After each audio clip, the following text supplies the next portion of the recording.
What's going on YouTube? IDCL here yet again, coming at you guys with a new video. Finally, I know it's been like a full month since I made a video, and it always ends up being like this lately. It's just fucking, it's sad. It's the thing is, I'm cursed with being a perfectionist. I'm like Dr. Dre. I don't like dropping shit unless I know it's right and it's ready. But the thing is, doing that with being who I am is tough, because I'm not exactly too established on YouTube to really have the power to do that type of shit. I can't just drop a video once a month and expect everyone who watched the last video to come back and see this video.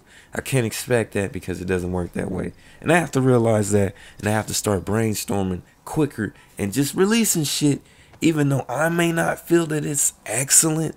But I've learned over the years of YouTube, some things that you don't like, there are people on the internet who do like that shit. One man's trash is another man's treasure. I'm not going to put out trash, but you understand what I'm saying. I'm going to start dropping videos more and more, instead of just scrapping the ideas that I have because they don't meet my expectations or what I think the expectations should be. I'm going to just release them anyway and let you guys decide for yourself whether you like it or not. But anyway, that's not what this video is about. This video is about Mad Max, and of course, probably the most anticipated game of the entire year, Metal Gear Solid 5, excuse me, The Phantom Pain. I have to say, these games, what? I got them both on PC. And you know, it's really taking a risk when you buy a multi-plat on PC, especially as of lately, because we saw what happened with Batman Arkham Knight. Still runs like shit. It hasn't even been re-released on Steam. At least I don't think it has yet. It still runs like dog shit. They haven't patched it yet. And the game came out in what, July? It's a fucking shame. It's sad. But it is what it is. They screwed up, and now they're in the midst of fixing it. I fucking hope. But this isn't what that is about. It's not what it's about. But I did want to say that both of these games run excellent on PC. They're optimized very greatly, and I'm happy. And I'm proud of the development team for each game for doing that. For Avalanche Studios with Mad Max, and Konami and Kojima with Metal Gear. Well, Kojima pretty much with Metal Gear.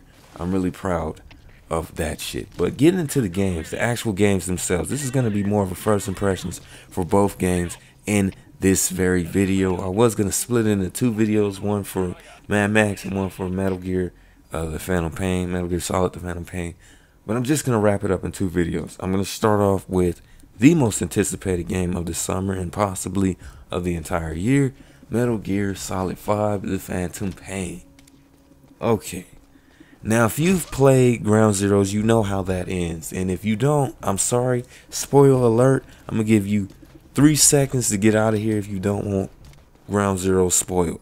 1, 2, 3. Alright, at the end of Ground Zeroes, of the main quest, the main story of that game, which of course was short as shit, but the main thing of that game at the end was the huge explosion. The huge explosion they left us with, wondering what the hell happened to Big Boss.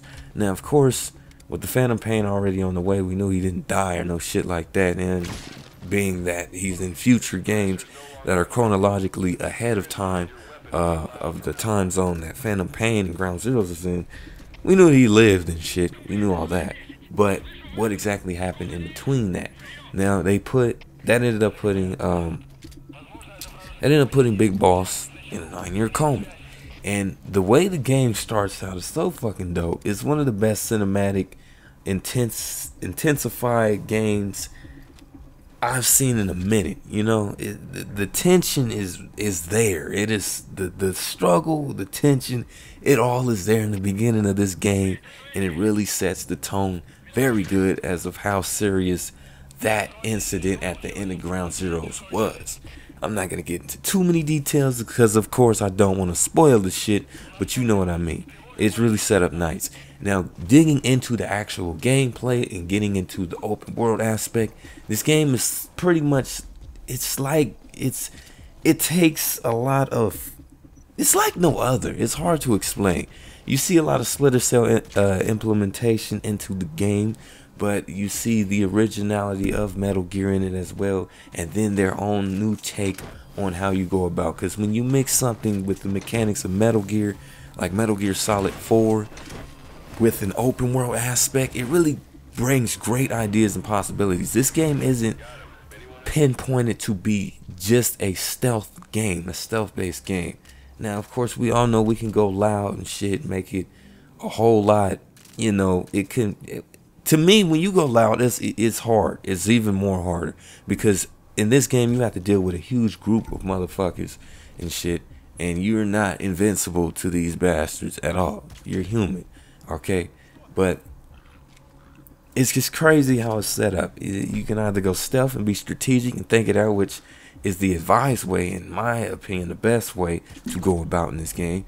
But the new aspect to it is you can overlook camps and bases and shit to find out what you need to do, what you need to get, what you need to have dropped, and there's so much detail into that in this game, and that's what I think makes it great. That's what I think really makes this game great. There's a lot of thinking that has to go into it. You can't go guns blazing, but it's going to be harder on you, and it's less rewarding when you do it that way.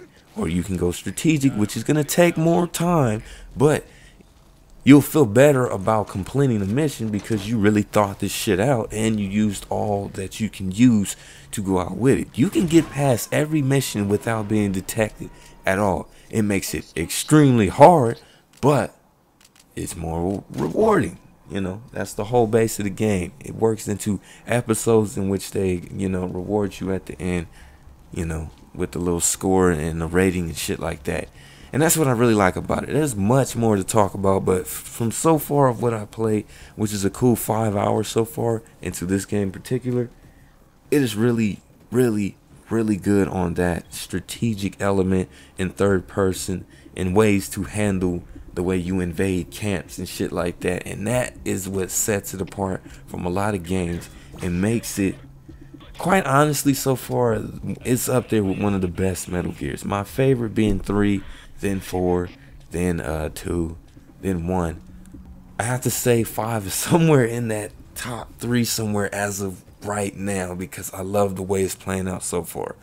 Now, I said I was going to talk about both games in this one video, but now that I see how long that took to describe that shit, and I know Mad Max is probably going to take the same length, I'm going to split this into 2 videos. So I'm going to wrap this video right here up. Metal Gear Solid 5, The Phantom Pain is an excellent game. So far, I'm really loving it. I'm really enjoying it. And I can't wait to dive back into it. Now, I'm going to get into Mad Max coming up next in the next video. So make sure you watch out for that. This is IDCL. Of course, this was a rambling ass video straight off the dome. And I'm out. Peace.